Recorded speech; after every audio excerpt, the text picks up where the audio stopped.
Hey guys, if you're shopping for knives and gear, make sure you check out the description of the video you're watching right now for links to some great online retailers. There's also individual links for knives that I personally recommend. Thanks! What's going on YouTube? Metal Complex here, and today I've got another interesting knife review slash knife overview to share with you guys. This is the Protech Sprint automatic knife. This is a California legal automatic knife, which is great because the laws there are silly, and these are tools, and I think that people who live in California should be able to enjoy automatic knives, the utility that comes with them. So this is an option for you folks and anybody else who lives in an area where you have kind of, super restrictive laws. This knife was sent to me by somebody who wishes to remain anonymous, and I'm going to honor that. Thank you so much for sending this in for review, and thank you to my generous patrons who are supporting me right now. If you'd like to check out my Patreon, there's a link right down in the description.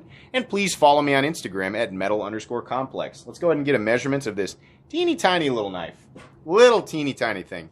Overall length of the Protech Sprint, and by the way, this knife is available right now. I will link it right down in the description, as well as Protech knives in general, so you can check out what else they've got going on.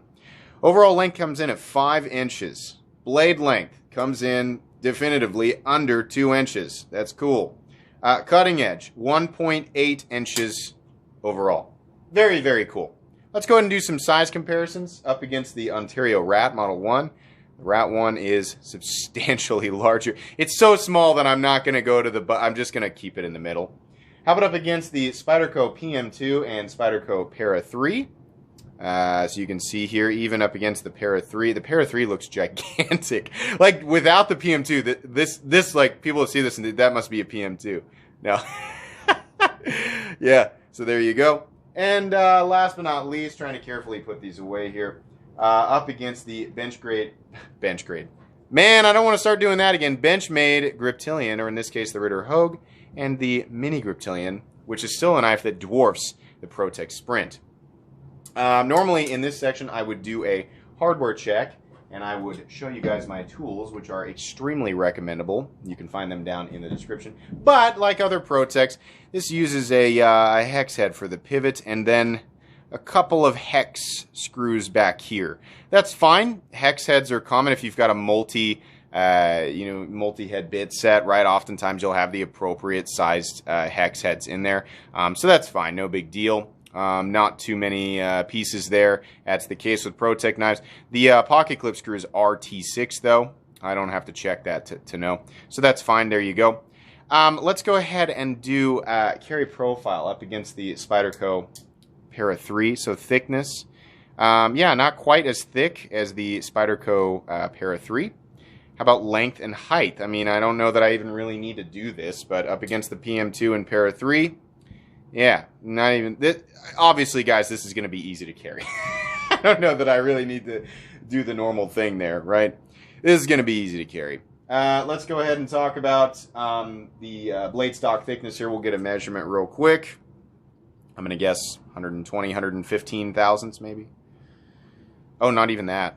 This is very thin. Let's measure that again to make sure. Yeah. Oh boy, yeah, very thin. Okay, that makes sense. It's on a smaller knife. Just dimensionally it looks similar to other Protechs, but it's smaller all the way around. We're looking at Type 3 hard coat anodized aluminum, in this case purple. This knife comes in many forms. And then we're looking at a little tiny S35 VN blade. Gosh, what's my guess on this? 2 ounces?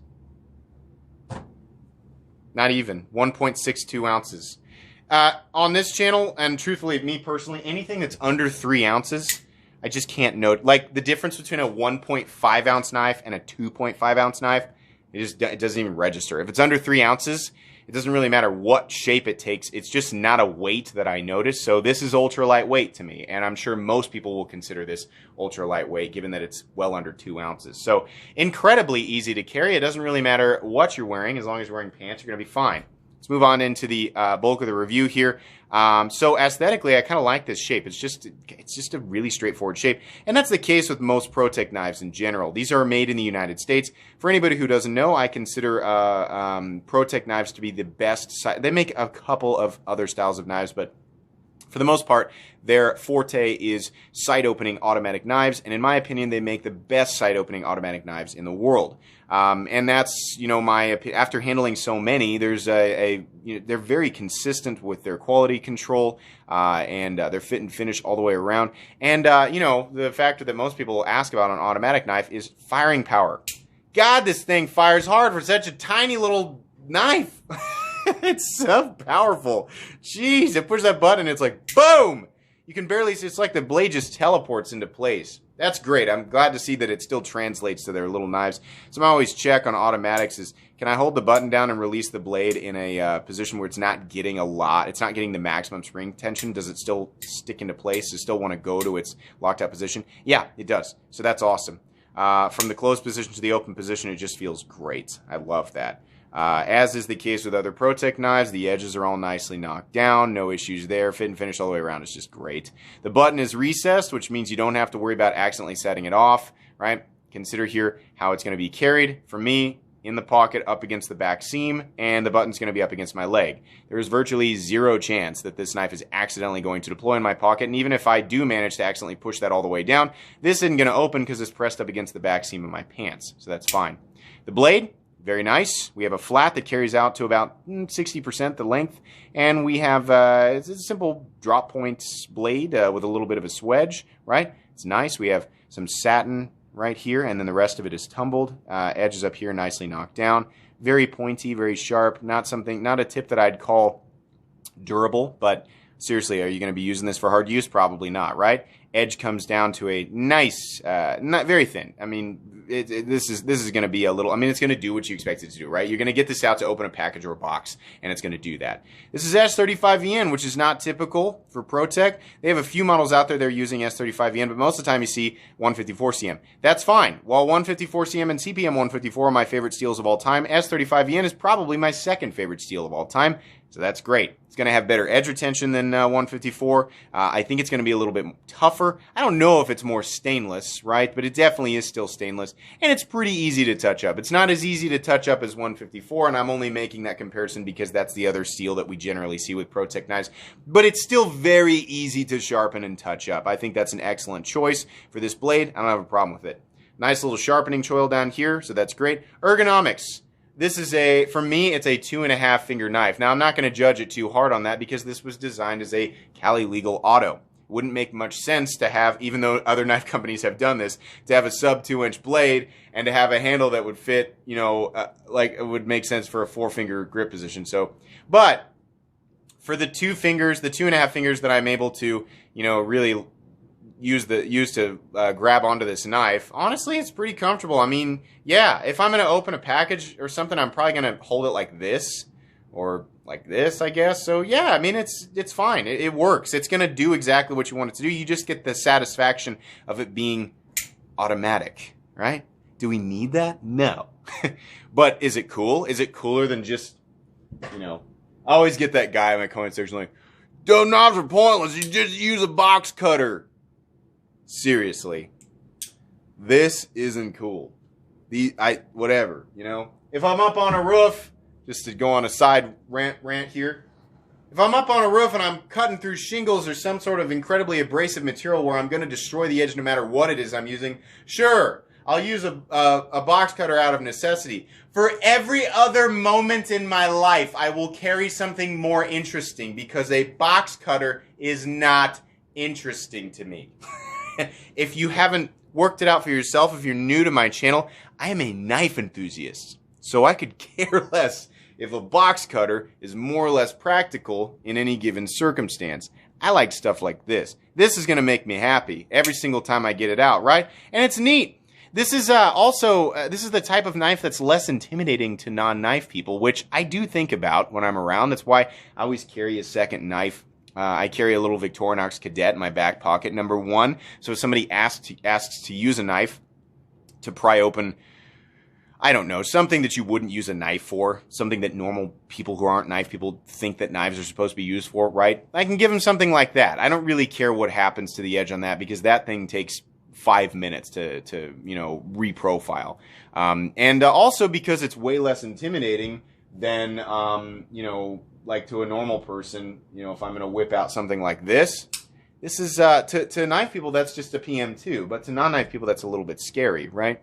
This, even though it is a switchblade, it really is more of a, it's so small that even people who might be a little bit uncomfortable with knives would find it interesting. It's so tiny it's more of a conversation piece that is also, it also happens to be something that can be easily carried no matter who you are or how you carry it, right? Can be easily carried and is utilitarian because it's got a blade and you can use it to cut open little things. So that's cool. I appreciate that. I can see other people who aren't necessarily interested in knives taking an interest in this, right?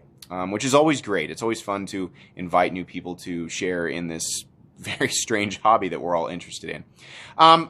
So here's the thing. I'm from Kansas and I'm on the Jayhawk side, which means Wildcats are purple, right? If you watch college basketball, you'll know that we've had a continuous rivalry for a long time, except the Jayhawks usually always win. Oh man, that was a long cough that sounded like dialogue, but it was just a cough. I'm just kidding. Listen, for basketball fans, people who live in Kansas, if KU's not playing, I'm going to root for K-State, right? Because we're all from Kansas. But the reason I'm telling you is because purple's not my favorite color. It makes me think of that. But that's okay because it comes in a lot of different colors. I will say though, for whatever reason, this does look nice. When I got it out, I mean, the shade of it is nice, and honestly, with the matte, lighter, I guess someone's gonna say that's not purple, it's lavender. Okay, all right, purple police, whatever. But it does look nice with the satin hardware and the satin blade. It does, it makes it even less intimidating. It just looks like a little tool, it's not. Now, if this was like blacked out, all the way blacked out, it might make it even the same size and just look a little bit more, like, ooh, maybe that's a weapon. Now, the fact that it's purple and has the satin blade and it's so small, yeah, not an intimidating piece. So that's nice. I appreciate that. I also appreciate that you can't see any hardware on this side other than the button and the pivot. This just looks classy. It looks good, right? Pocket clip, also nice and reflective. This is a great pocket clip. Protech does a great job. You can see the screws are recessed. This does not have a continuous swooping bill. Man, I wish they just cut it off right there. Honestly, if they cut it off right there, the continuous swoop would be great. Why? Because that flat bill, if your pocket seam is thicker than the distance between the surface of the scales and the bill of that clip, you're going to fight it a little bit. But for the most part, and I mean 99% of the time, it's just going to go in and out of the pocket really easily. Fairly smooth on this chalky, hard coat anodized surface, right? Pretty smooth in and out. It's going to get smoother over time. This is a great clip. It's an A-, right? I always letter grade the pocket clips, and people are like, "What's the scale based on?" Not based on anything. I just top of my head, A- pocket clip is pretty good. Up here, you can see it's number 1,423. I don't know if that means that these are limited or not. Protech kind of does their own things. Everything comes in short bursts. The fact that this is called the Sprint does not mean necessarily that it is a sprint run. That's just the model. Centering, perfect. How's the lockup? No blade play. Up, down, left, or right, which I've found in the last 3 years or so to be very much the case with every Protech that I've handled. And if there is a little bit of side-to-side blade play, I just need to turn that pivot just a little bit, which is the same with any knife, regardless of price, right? And it's fine. You can center these up. They're smooth, and they lock out solid, which is awesome considering this is a plunge lock, which in the past, years ago, I always expected blade play with a plunge lock and just kind of accepted it. No, they've managed to be pretty consistent in solid lockout on these guys, so that's great. I just don't have an issue with any of this. I don't have any issue, right? Personally, I live in Kansas, so I can carry a larger knife. So am I going to make much use of this? No, but as the person who sent it to me said in their note, it makes a good 5th pocket knife. No, not as the number 5, like the 5th knife that you would carry on your person, right? It's not suggesting people generally carry 4 knives, and there's, this makes sense for the 5th knife. No, that 5th pocket, that odd little pocket on your jeans that nobody seems to understand exactly what's supposed to go in there. I use it for chapstick and quarters.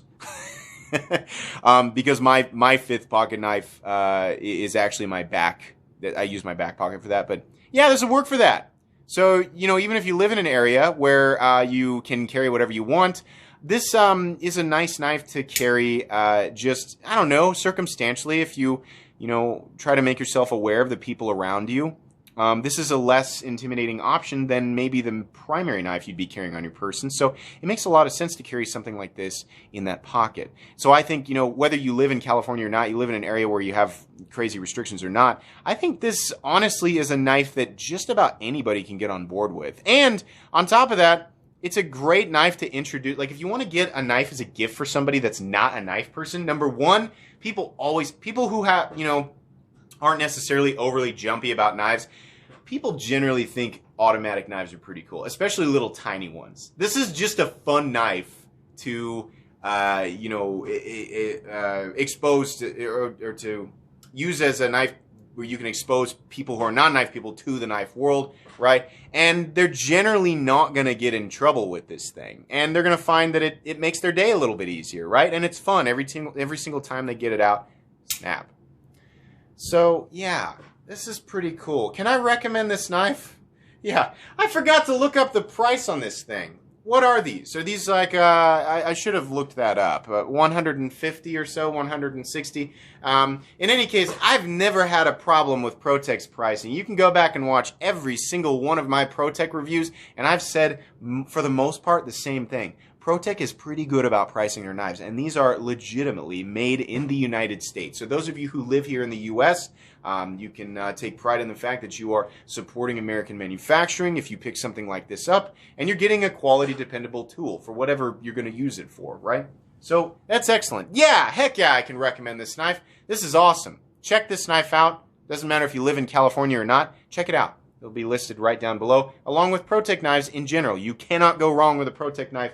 They are excellent. I don't generally say that about an entire brand. Protech just doesn't really make a bad knife. They're excellent. Guys, that's going to be pretty much it for today's review. Thank you to the person who sent this in. And please make sure to follow me on Instagram at metal_complex. If you enjoyed this video, please leave a like. If you'd like to check out my other content, I do, of course, have lots of videos of knives that are either expensive or inexpensive that I do or don't like, so check those out. And if you enjoy all my content, go ahead and click on that Metal Complex logo right there and subscribe because there's definitely more coming. Thanks again for watching, everybody, and have a great day.